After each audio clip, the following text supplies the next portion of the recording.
Lesson 6 in the ongoing curriculum, Fundamentals of Freedom. Brought to you by the World Freeman Society, and this lesson is brought to you by freekeen.com, and we'll be taking a little boo at them later, but if you want to check it out, it's Freekeen.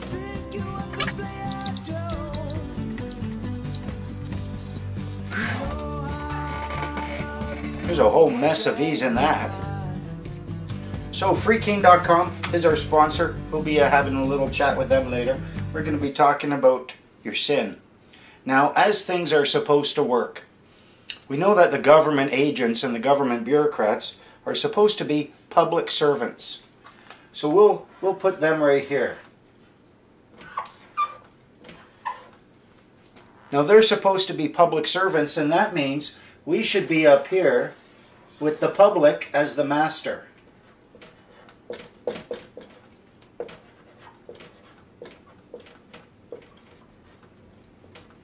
And they're supposed to serve us. Now, why is it, however, that the situation that we're dealing with is so far different than that? They act like they're not our servants, but like they're our masters. Now, what's happened?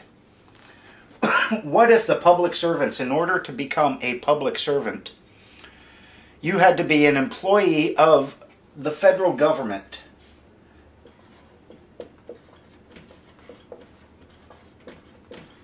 Now, what if these employees figured out a way whereby their masters would be tricked into also becoming employees of the federal government, and therefore subject to the rules which would normally only be applicable to a public servant?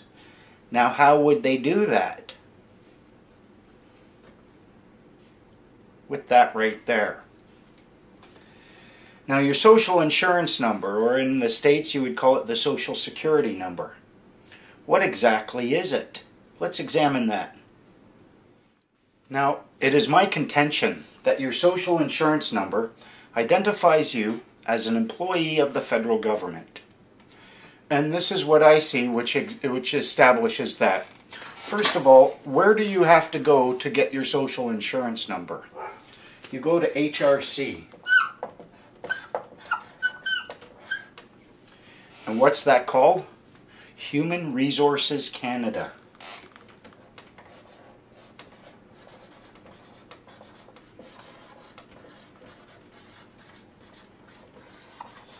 Now, look at the private side of things. Other corporations, they have human resources departments. For what? Always for their employees. Believe it or not, Human Resources Canada is the arm of the corporation which is presently governing Canada, and which gets you to be legally their employee by virtue of the fact that you have submitted an application for a social insurance number. Now, the other thing I found is if you call these people up and you tell them, listen, I've been told that I need a federal employee identification number.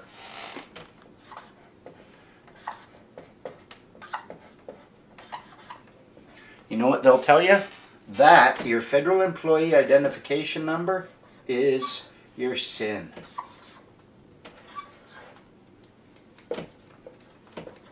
According to HRC, your sin is a number that they use to identify you as a federal employee. Now, what are some of the things you get with your sin? One, Canada Pension Plan. But what's a pension? And who pays into a pension? I remember reading a court thing, and I know I have to do better with my citations.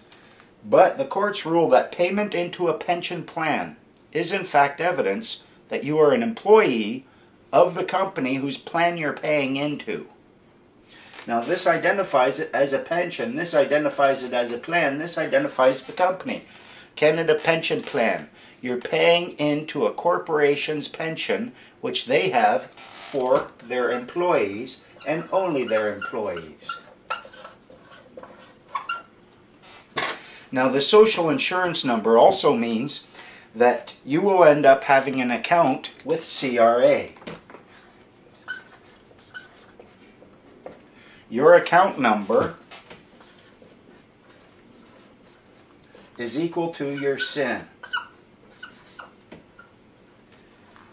And if you don't have a SIN, you don't have an account number.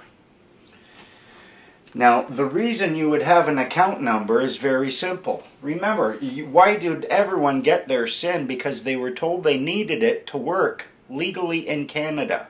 But what is the Canada they're referring to? Here we have Canada Pension Plan. We know that it refers to employees and corporations.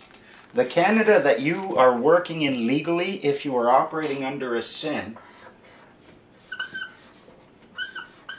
is that.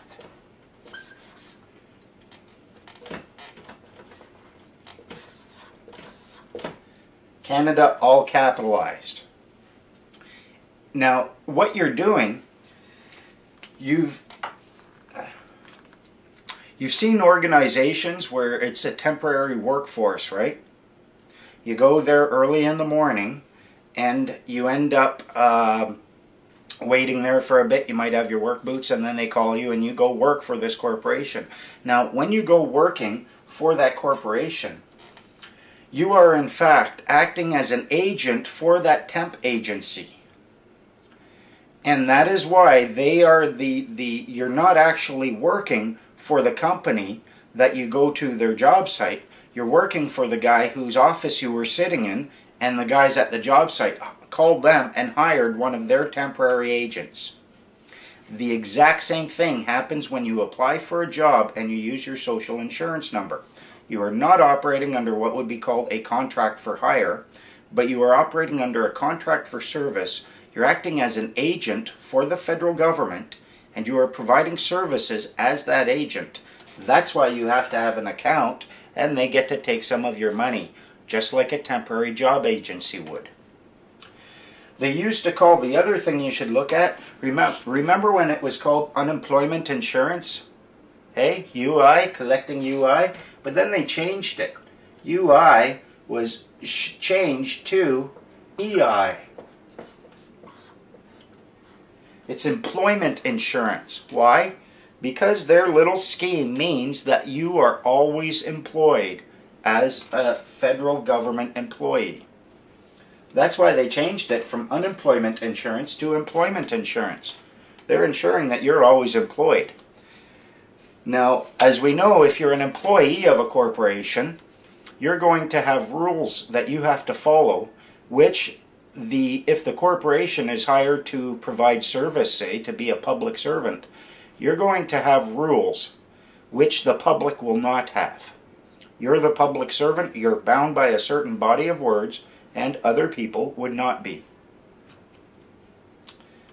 And it's easy to see where you are bound and where you are not. And we'll get to that in maybe later in this lesson.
This lesson is also brought to you by the Department of Homeland Security, and they have asked me to bring for you this message.